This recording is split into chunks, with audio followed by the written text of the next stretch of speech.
दोस्तों, जय हिंद, वंदे मातरम।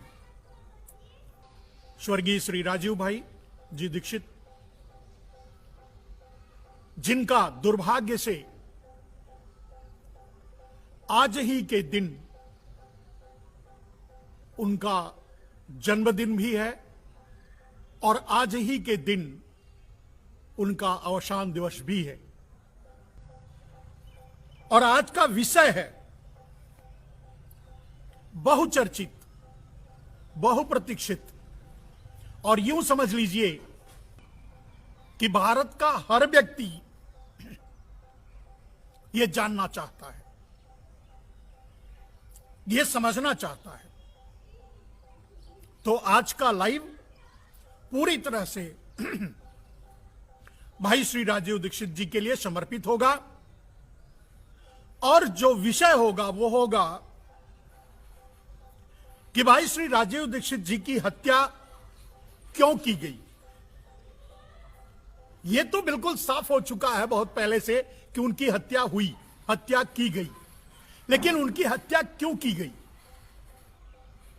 तो आज का यह सवाल भी होगा और इसी का उत्तर हम आपके सामने रखने की कोशिश करेंगे। भाई श्री राजीव दीक्षित जी की हत्या क्यों की गई। और दूसरा सवाल होगा कि लाभ किसको मिला। इसका उत्तर हम आप लोगों के सामने रखने की कोशिश करेंगे। और तीसरा सवाल होगा कि यदि आज राजीव भाई जिंदा होते, हमारे और आपके बीच होते, इस व्यवस्था ने उन्हें निगल नहीं लिया होता तो क्या होता, या वो क्या करते, या उनकी भावनाएं क्या होती, उनके विचार क्या होते। तो दोस्तों, इस विषय पर हम आपसे आज चर्चा करेंगे। देश आज भस्मासुर रूपी राक्षस यानी नरेंद्र दामोदर दास मोदी के हाथों में दुर्भाग्य से पड़ चुका है। तो इसे राजीव भाई से मेरी विनती है, मेरी प्रार्थना है उनकी आत्मा से कि वो जो भी आज राजीव भाई के विचारों को लेकर के कार्य कर रहे हैं, आगे बढ़ रहे हैं, कोशिश में लगे हैं, उन सबों को एक सद्बुद्धि दें, एक मार्गदर्शन दें, एक रास्ता दिखाएं और इस देश को एक राक्षस से मुक्ति दिलाएं। आजादी बचाओ आंदोलन जो भाई श्री राजीव दीक्षित जी अपने शिक्षण काल से ही शुरू कर दिया था, वो आज भी अधूरा है। वो आज भी देश आजाद नहीं है, आज भी देश गुलाम है। परोक्ष रूप से आज भी विदेशी ताकतें, पूंजीवादी शक्तियां, विदेशी शक्तियां हमारे देश के ही दलालों को खरीद करके उनके जरिए भारत पर शासन कर रही है। अब तो कोई दैवीय शक्ति ही, राजीव भाई की आत्मा जैसी दैवीय शक्ति ही इस देश को बचा सकती है और राजीव भाई के आजादी बचाओ आंदोलन के अधूरे सपनों को पूरा करने के लिए प्रेरणा दे सकती है। दोस्तों, राजीव भाई के स्वदेशी की परिकल्पना क्या थी, राजीव भाई क्या चाहते थे, राजीव भाई भारत को किस रूप में देखना चाहते थे, यह हर राजीव भाई का कार्यकर्ता, राजीव भाई को जानने समझने वाला यह जानता है, समझता है। थोड़ा बहुत एक दूसरे के प्रति भ्रम जरूर है, थोड़ा भ्रमित जरूर है, लेकिन जानता है। तो दोस्तों, राजीव भाई, अगर राजीव भाई जो सोचते थे उसकी बात करें या राजीव भाई जो बोलते थे उसकी बात करें तो हम कभी नहीं कर पाएंगे। राजीव भाई इंसाइक्लोपीडिया थे। राजीव भाई एक कंप्यूटर थे। राजीव भाई के दिमाग में देश के प्रति, देश के लिए बहुत कुछ था। उनकी वाणी में, उनके संवादों में, और जिनको भी सौभाग्य मिला उन्हें सीधे सुनने का, हम जैसे लोगों को उन्हें सुनने का सीधा सौभाग्य नहीं मिला है, जो भी अवेलेबल है नेट पर, उसी के जरिए उन्हें जानने या समझने की कोशिश करते हैं। लेकिन दोस्तों, जो राजीव भाई के भारत के लिए परिकल्पना थी, या जो राजीव भाई भारत के बारे में बताते हैं, या जो राजीव भाई भारत के लिए करना चाहते थे, उस पर अगर हम बात करेंगे तो बात नहीं कर पाएंगे। इसलिए हमें एक सेलेक्टिव बात करनी है आप लोगों के बीच संवाद के लिए। राजीव भाई की हत्या क्यों की गई? अब यह निर्विवाद सत्य है कि राजीव भाई की हत्या की गई, उनकी हत्या ही हुई थी, इसमें कोई दो राय नहीं, इसमें कोई संशय नहीं है। लेकिन अब सवाल उठता है कि राजीव भाई की हत्या क्यों की गई? अगर यह समझना है आपको, तो जिस काल में राजीव भाई भारत स्वाभिमान से जुड़े, पतंजलि से जुड़े और भारत स्वाभिमान की स्थापना की, उनका मकसद भारत स्वाभिमान को स्थापित करने का, भारत स्वाभिमान की स्थापना करने का मकसद मात्र यह नहीं था कि वो स्वदेशी का प्रचार प्रसार करें। स्वदेशी का प्रचार प्रसार के लिए तो पतंजलि थी ही। उस समय के कालखंड के अनुसार मैं बात कर रहा हूं। हालांकि आज पतंजलि स्वदेशी, पतंजलि का और स्वदेशी का कोई रिश्ता नहीं है। पतंजलि एक मल्टीनेशनल ब्रांड और मल्टीनेशनल कंपनी बन चुकी है, यह अलग बात है। लेकिन राजीव भाई ने भारत स्वाभिमान की स्थापना क्यों की? मेरे दोस्तों, राजीव भाई जितने भी उनके व्याख्यान सुनेंगे उसमें उनका यह दर्द झलकता है कि भारत में, भारत की पार्टियां, भारत में जो भी राजनीतिक दल हैं, वो विदेशी और देसी पूंजीपतियों के साथ मिलकर के देश को लूटने या लुटवाने का काम करते हैं। यही उनका मूल सोच था। इसी सोच के इर्द गिर्द उनके सारे वक्तव्य, सारे विचार थे। और निश्चय ही राजीव भाई इसी का समाधान ढूंढने के लिए, इन्हीं समस्याओं का समाधान ढूंढने के लिए कि देश के साथ हमेशा छल हो रहा है, देश के साथ हमेशा पूंजीवादी सफल हो जाते हैं अपनी साजिश रचने में, देश पूंजीवादी ताकतों के हाथ में गुलाम बन के रह गया है, देश आजादी के बाद भी आजाद नहीं हो सका है। इसी के लिए राजीव भाई ने आजादी बचाओ आंदोलन शुरू किया। तो आप समझ गए होंगे मेरे दोस्त कि भारत स्वाभिमान की स्थापना मात्र एक राजनीतिक विकल्प के लिए की गई थी। राजीव भाई चाहते थे कि भारत को एक स्वदेशी राजनीतिक विकल्प दिया जाए जो विदेशी पूंजीपतियों, विदेशी ताकतों से हटकर हो, उनसे दूर हो। यह राजीव भाई की सोच थी और इसी पर राजीव भाई काम कर रहे थे। तो दोस्तों, राजीव भाई अपने सोच को आगे बढ़ाते हुए भारत स्वाभिमान की स्थापना की। जन जागरण तो वो पहले से चला रहे थे और जन जागरण चलाने के लिए, स्वदेशी का जन जागरण चलाने के लिए उन्हें पतंजलि से जुड़ने की जरूरत नहीं थी। वो राजीव भाई स्वामी रामदेव कहेंगे, कहना गलत है, तो रामदेव के साथ जुड़ने का उनका मकसद एकमात्र यह था कि भारत स्वाभिमान जैसी संस्था की स्थापना करना और उसके जरिए एक स्वदेशी राजनीतिक विकल्प देश को देना, यह उनकी सोच थी। और इसी सोच को लेकर के वो पतंजलि अर्थात रामदेव से जुड़े।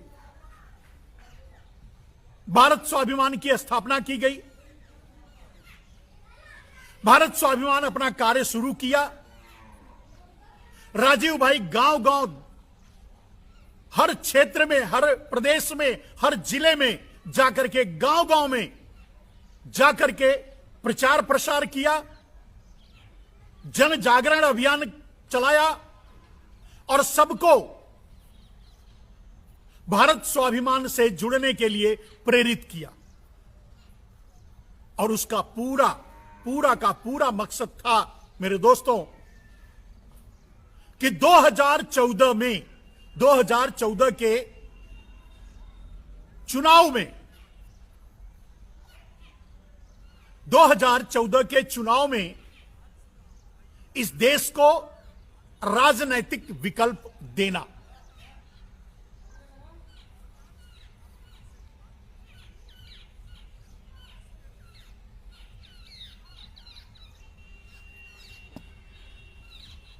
और अपने इस उद्देश्य को लेकर के वो गांव गांव गए, हर प्रदेश में गए, हर जिले में गए। उनकी कोशिश गांव गांव में जाने की रही और गए, और जहां भी गए वो भारत स्वाभिमान से लोगों को जुड़ने के लिए प्रेरित किया और लोग भारत स्वाभिमान से जुड़े भी।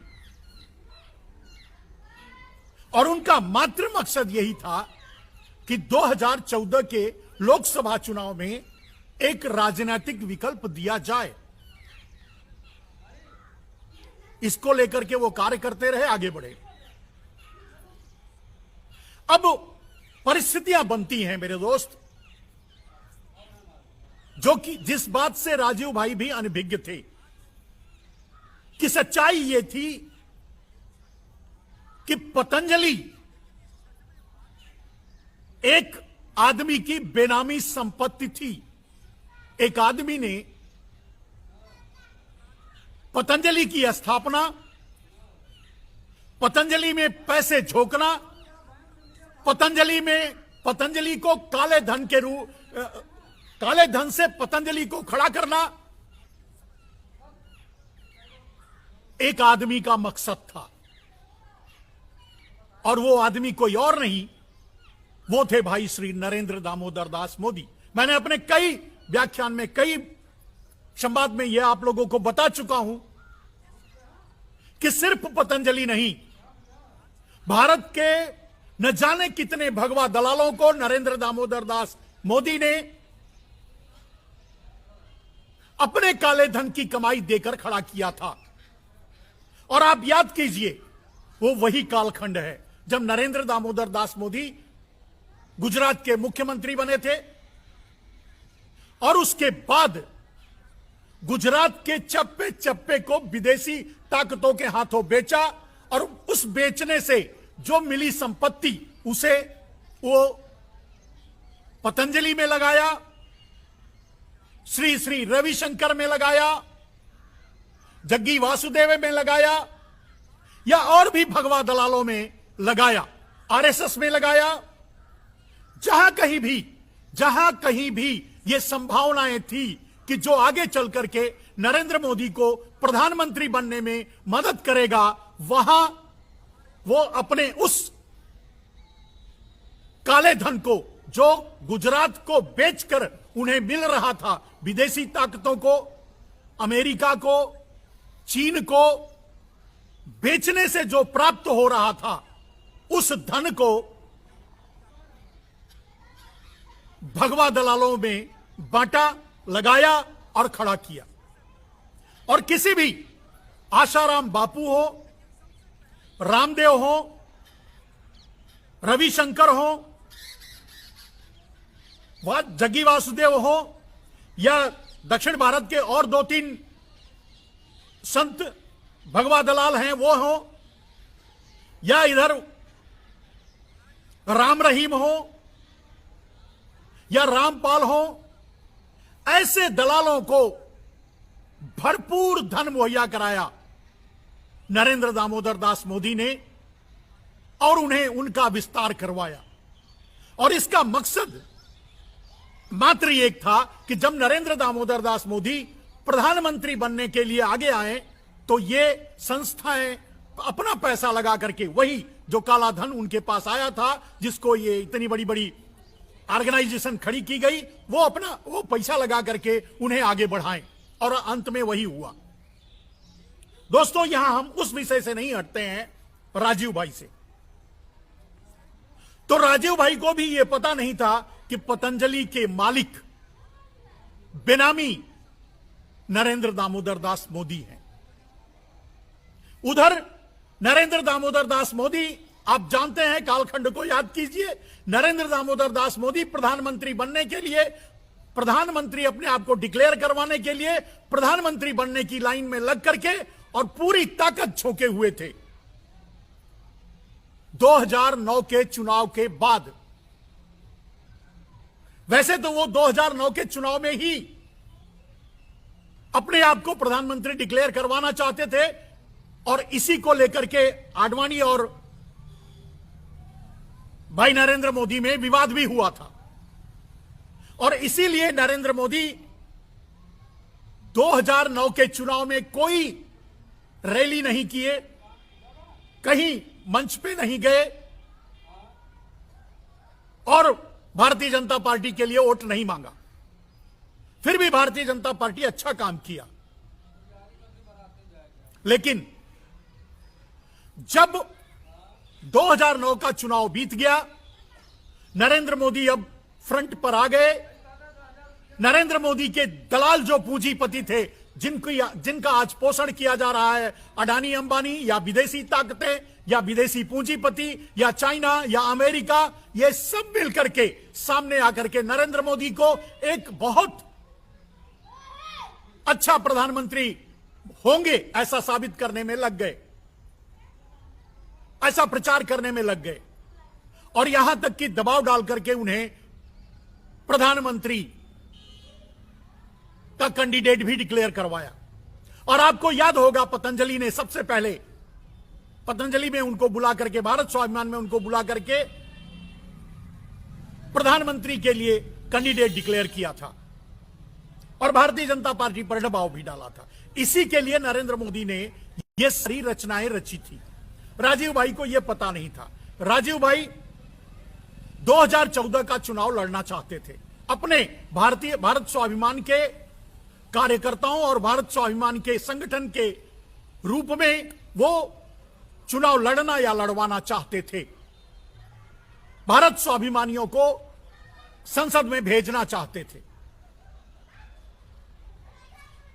और यही सबसे बड़ा उनके मृत्यु का कारण बना। और उसको आप समझने के लिए आपको बहुत ज्यादा समझाने की जरूरत नहीं है मेरे दोस्तों, आप समझदार हैं। अगर भारत स्वाभिमान चुनाव लड़ा होता, अगर राजीव भाई जिंदा रहते और भारत स्वाभिमान चुनाव लड़ा होता, तो परिणाम चाहे जो भी होता, नरेंद्र मोदी प्रधानमंत्री नहीं होते।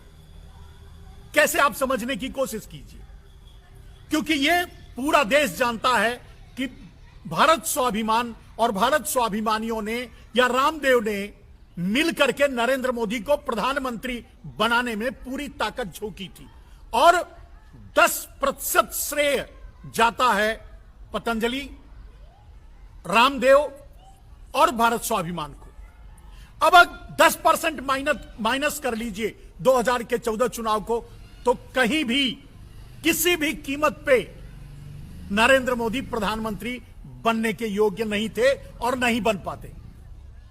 और यही वो कारण था कि राजीव भाई को मार दिया गया। क्योंकि अगर राजीव भाई जिंदा होते तो चुनाव लड़ते या लड़वाते।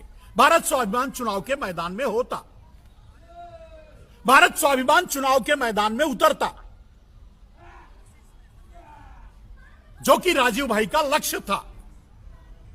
और जब भारत स्वाभिमान चुनाव के मैदान में होता, चुनाव लड़ता, तो यह तो तय था कि नरेंद्र मोदी प्रधानमंत्री नहीं बनते, क्योंकि उतनी सीट नहीं मिलती। क्योंकि भारत स्वाभिमानी का शेयर 10% था 2014 के चुनाव में, वोट में। नरेंद्र मोदी को यानी भारतीय जनता पार्टी को जो वोट मिला था उसमें 10% वोट, अगर मान लीजिए एक एग्जांपल से अगर 40% पूरा वोट उनको 40% अगर मिला था, तो उस 40% में 10% यानी 4% वोट शेयर भारत स्वाभिमानियों का था। और अगर वो 4% निकाल दीजिए तो कहीं भी भारतीय जनता पार्टी किसी भी कीमत पे सरकार बनाने की स्थिति में नहीं थी। नरेंद्र मोदी प्रधानमंत्री बनने की सवाल ही नहीं उठता। यहां बात एकदम साफ हो जाती है। और नरेंद्र मोदी जैसा हत्यारा, नरेंद्र मोदी जैसा क्रूर, नरेंद्र मोदी जैसा आदमी जो किसी को भी अपने रास्ते में आने पर हटा देने के लिए माहिर है, उसने भाई श्री राजीव दीक्षित को सीधे सीधे मरवा डाला। मारने वाले हाथ कोई और थे। इस हत्या में शामिल कुछ और लोग थे, वो दूसरे लोग थे। और निश्चय ही वो भारत स्वाभिमान से जुड़े हुए लोग ही थे, और निश्चय ही वो पतंजलि से जुड़े हुए लोग ही थे, और निश्चय ही वो रामदेव के करीबी लोग ही थे। लेकिन मारने की का चक्रव्यूह हो, राजीव भाई की हत्या करने का आदेश, और राजीव भाई की हत्या के लिए माहौल, संसाधन जो भी हुआ, वो सब का सब नरेंद्र दामोदर दास मोदी द्वारा प्रदत्त किया गया था।